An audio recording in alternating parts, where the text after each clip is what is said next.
Saint انتخابات کے حوالے سے، جس کے لیے پی ٹی آئی نے آخری پتہ بھی شو کر دیا ہے۔ وزیر اعظم عمران خان نے ڈپٹی چیئرمین سینٹ کے لیے مرزا محمد آفریدی کو نامزد کر دیا۔ مرزا محمد آفریدی کل ہونے والے انتخاب کے لیے پی ٹی آئی اور اتحادی جماعتوں کے متفقہ امیدوار ہوں گے۔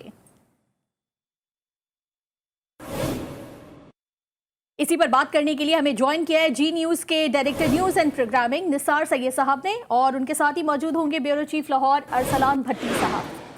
اس حوالے سے آپ کو مزید بھی بتائیں گے اور گفتگو کے سلسلے کو بھی جاری رکھیں گے، لیکن دیکھنے والے ناظرین کے لیے ایک بار پھر سے آپ کو بتائیں کہ سینٹ انتخابات کے لیے پی ٹی آئی نے آخری پتہ بھی شو کر دیا ہے۔ وزیر اعظم عمران خان نے ڈپٹی چیئرمین سینٹ کے لیے مرزا محمد آفریدی کو نامزد کیا ہے۔ مرزا محمد آفریدی کل ہونے والے انتخاب کے لیے پی ٹی آئی اور اتحادی جماعتوں کے متفقہ امیدوار ہیں، اور اسی پر بات کرنے کے لیے ہمیں جوائن کیا ہے جی نیوز کے ڈائریکٹر نیوز اینڈ پروگرامنگ نثار سید صاحب نے۔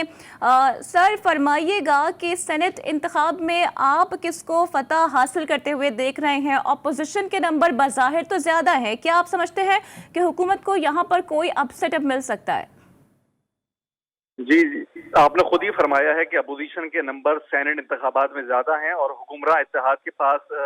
اس وقت تک 47 سیٹیں جو ہیں وہ قرار دی جا رہی ہیں، لیکن سینٹ کے انتخابات میں چونکہ خفیہ رائے شماری ہونی ہے، اور خفیہ رائے شماری میں کسی کا بھی پتہ جو ہے وہ یا کسی کو بھی فاتح قرار دینا قبل از وقت ہوگا، کیونکہ حکمراں جماعت سے لے کر اپوزیشن اتحاد دونوں کے دونوں نے زور مارا ہوا ہے کہ وہ اپنا چیئرمین سینٹ منتخب کرائیں، اور دونوں اس کوشش میں ہیں کہ کسی طریقے سے دوسروں کی وفاداریاں اپنے ساتھ شامل کر سکیں۔ اس لیے فی الحال اس بات کا کہنا کہ کون فاتح ہوگا وہ مشکل ہے، تاحال یہ کہ حکومت کے پاس 47 اور اپوزیشن کے پاس 52 لوگوں کی تعداد موجود ہے۔ جی لیکن سر ابھی جو ڈپٹی چیئرمین کے حوالے سے پاکستان تحریک انصاف کی جانب سے ایک نام سامنے آیا ہے، اس پر آپ کا کیا تجزیہ ہے؟ جی وہ فاٹا سے تعلق رکھنے والے ارکان میں سے انہوں نے ایک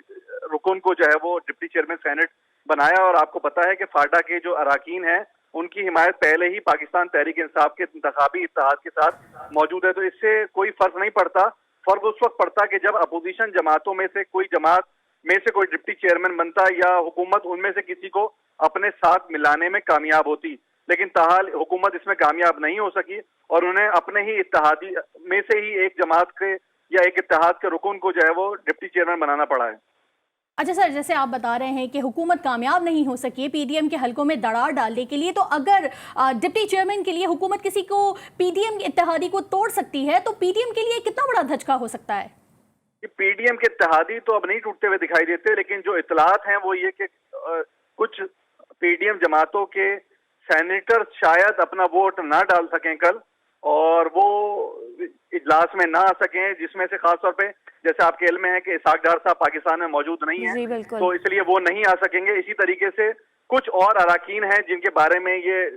مسلم لیگ نواز بھی تشویش کا اظہار کر چکی ہے کہ وہ ان سے رابطے میں نہیں ہے، تو ہو سکتا ہے وہ اراکین ایبسٹین کریں، اجلاس میں شریک نہ ہوں، اور یہ بھی ہو سکتا ہے کہ کچھ اراکین شریک ہوں اور وہ اپنے موافق امیدوار کی بجائے مخالف امیدوار کو ووٹ دے سکیں۔ اس لیے کچھ بھی کہنا قبل از وقت ہے، لیکن اس وقت جیسے آپ کے علم میں ہے کہ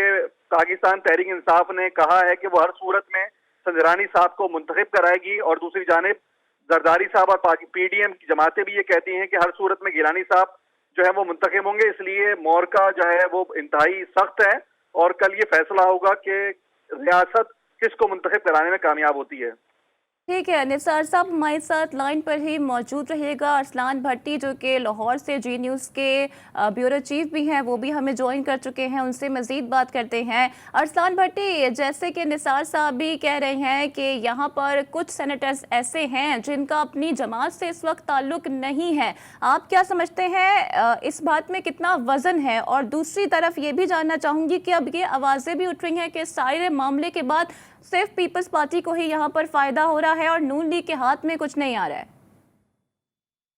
جی دیکھیے، بظاہر تو بالکل آپ نے درست کہا ہے کہ جس طرح جو ہے جو سینیٹرز ہیں اس میں نون لیگ کے جو سینیٹرز ابھی منتخب ہوئے ہیں اس حوالے سے اس میں کچھ تشویش بھی پائی جا رہی ہے، جبکہ ماضی میں بھی جو ہے 2 سے 3 سینیٹرز جو تھے انہوں نے پارٹی پالیسی کی مخالفت کی تھی اور انہوں نے مخالف ووٹ ڈال دیا تھا۔